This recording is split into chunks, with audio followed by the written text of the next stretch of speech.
natural museum for the South Island.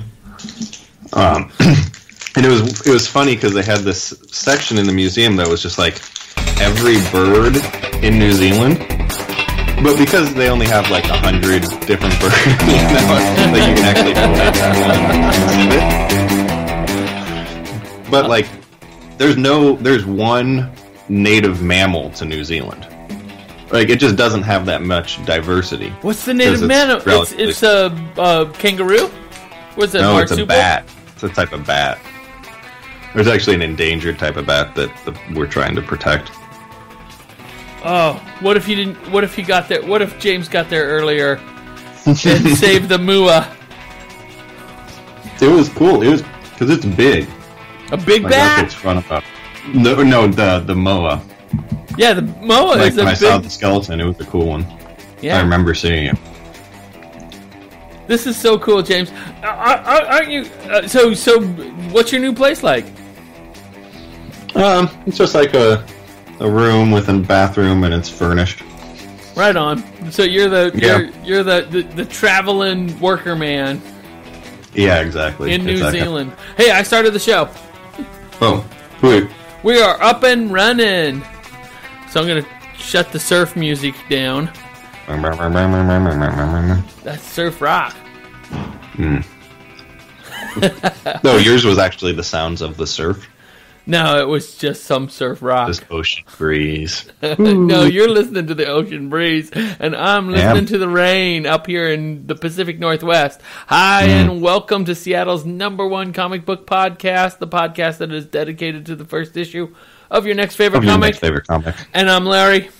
I'm James. And James, this week we are at episode 120. Can you believe it? Pretty cool. No. 120, is that what you said? 120. Yeah, we've been doing it for a while. And this week we are going to talk about the stuff of legend.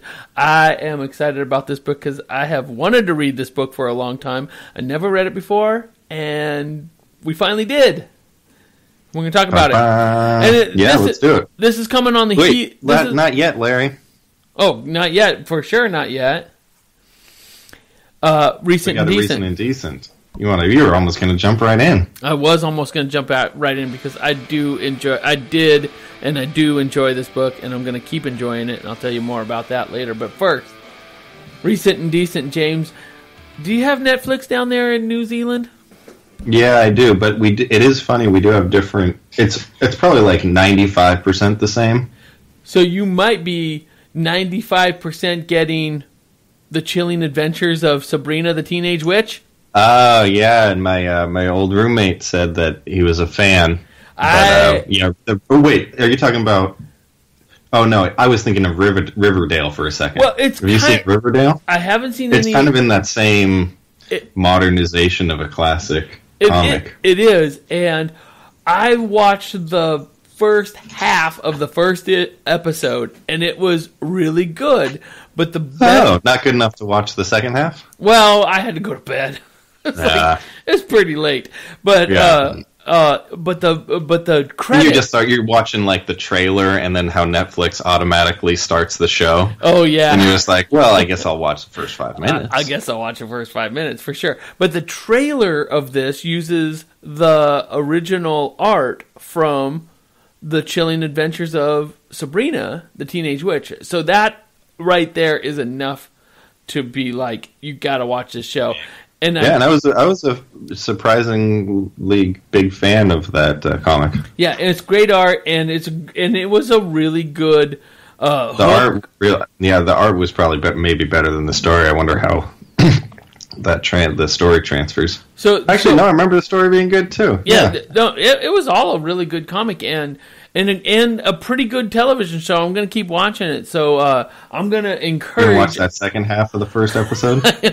Don't put too much on your to-do list. Oh man, I have so much on my to-do list. So check out The Chilling Adventures of Sabrina the Teenage Witch on Netflix now. Oh, I ranked it number 12 of our second season. So that's pretty good out of 50. I wasn't ranking at the time, but I've always enjoyed it. I've enjoyed it from the beginning. So I would have ranked it probably at that same number 12. Sweet. All right, let's get into the stuff of legends. Right. Now, I hope I can open Stuff this. of legend. The stuff of legend.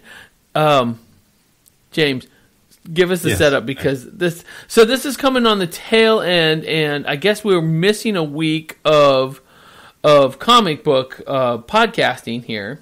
Mm-hmm. James was in the middle of a move, and we took a week off, and but before that, we were doing horror. Oh yeah, it was all scary comic books for the month of October in honor of Halloween. Yes, and I don't know if we were going to do if this was going to be part of that finale, and then we were going to decide our favorite one or something like that. But let's do that. Let's do that tonight. Yeah. Okay. Well, now I got to decide. Anyway, well, you got a couple minutes. I got time. We'll do it at the end.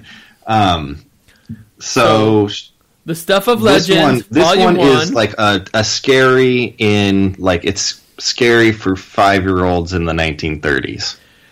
But did you read did you read the last 2 pages? Because it's scary for everyone. I mean, like, it's very it's of an era, which I think is really cool. Like, I'm a big fan of, like, it's easier to do toys back then because kids actually played with toys that were that can be anthropomorphized. I guess we should get into the plot. Yeah, and actually the toys are exactly, they're toys. They're classic toys that you would play with. So nobody would know what this was. This is about a little. It's for little kids, I guess, but maybe not. And it is toys. Like, it could have been for little kids back when little kids would identify with a kid having all these toys. You know? Right. I don't know if a kid now would be like, oh, just like my Jack in the Box, just like my pull string ducky toy. Yeah, the duck with a dowel as a neck. Yeah, I also keep my money in a piggy bank. Yeah. I mean, I'm sure a little bit of this, but let's just hit the main plot. Is there's a little boy, and he's lying in bed, and the boogie monster takes him away. And now the toys, which are like Toy Story toys, anthropomorphized, not allowed to be seen alive by humans, they have to go and get him. Oh, and by the way, also, he has a really cute dog who's on the team, too. But I don't know if the dog speaks toy. No, the dog doesn't speak at all. That's a good point. The dog doesn't talk, does he? He just sort of woofs and cowers. Goes rough in red. It's like some of the only color. I want to talk about the art, because I think that's probably the best part of this comic. Have you ever? Because it has a really high level of art here. Right. When you're flipping through Facebook or Instagram or Reddit, and you see that cutest dog ever, this is that dog. Yeah, no, he's definitely a puppy. But I am a fan of We Rate Dogs. I think it's a Twitter feed. But they'll rank dogs like 13 out of 10 for being extra cute. This is a cute dog. But James, talk about this art. So it's like pencil sketching. It's not black and white, but I'd say it's like grayscale on brown, maybe. Yeah. Like, it's like they do a thing with the edging of the panels, how it's like that burnt paper or like soaked in tea leaves paper. All ripped up at the edges a little bit. Yeah, just a little bit. And but even like the sketching is so like there's no part of the panel that is empty of at least a little bit of shading. Right. Like it's grayscale, but like all the way.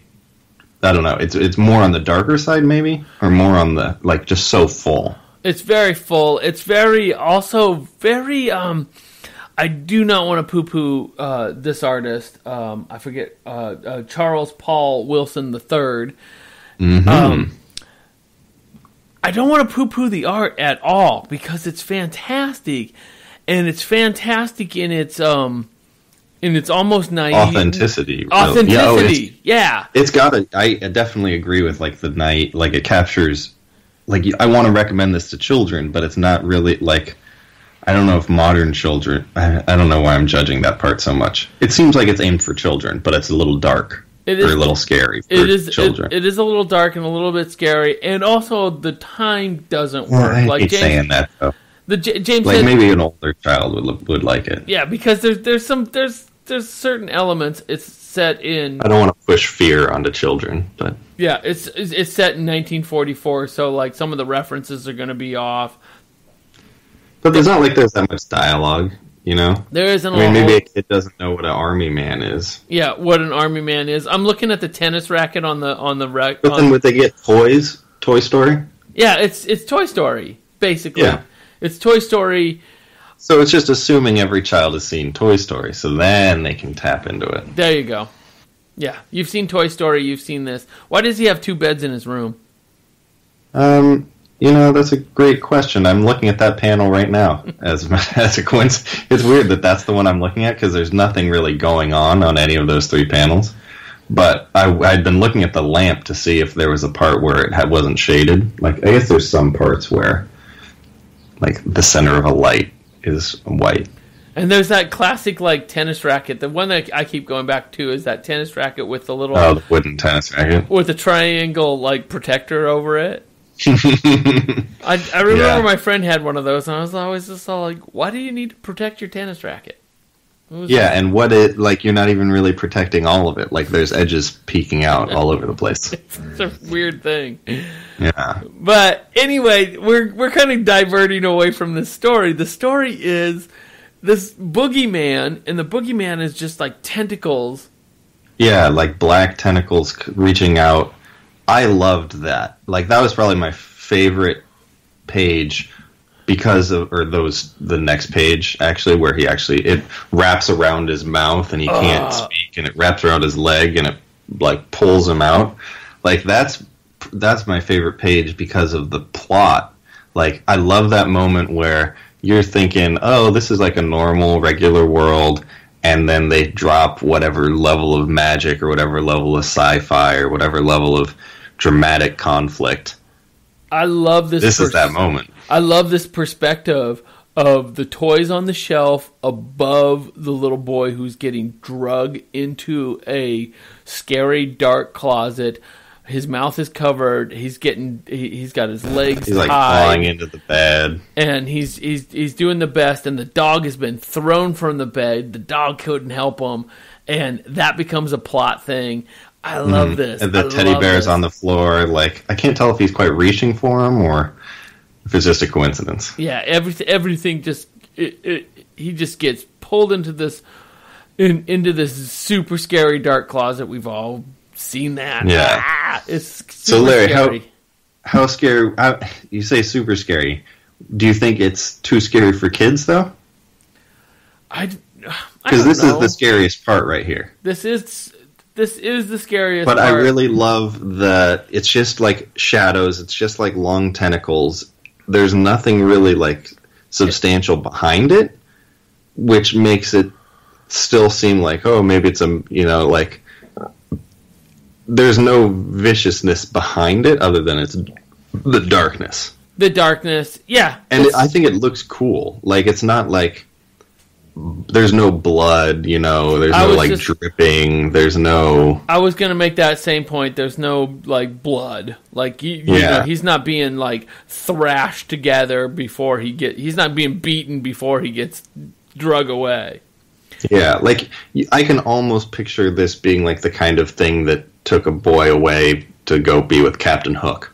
Yeah, exactly. I was just going to say Harry Potter again. Like, it's a Harry Potter level of horror.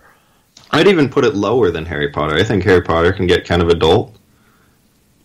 Okay. I don't know. Yeah, I think it's like, I want to give this a G rating. Right. It's going to be and maybe PG. It's PG. Yeah. It's super it's super fun in the scenes after this kidnapping. Our young boy gets kidnapped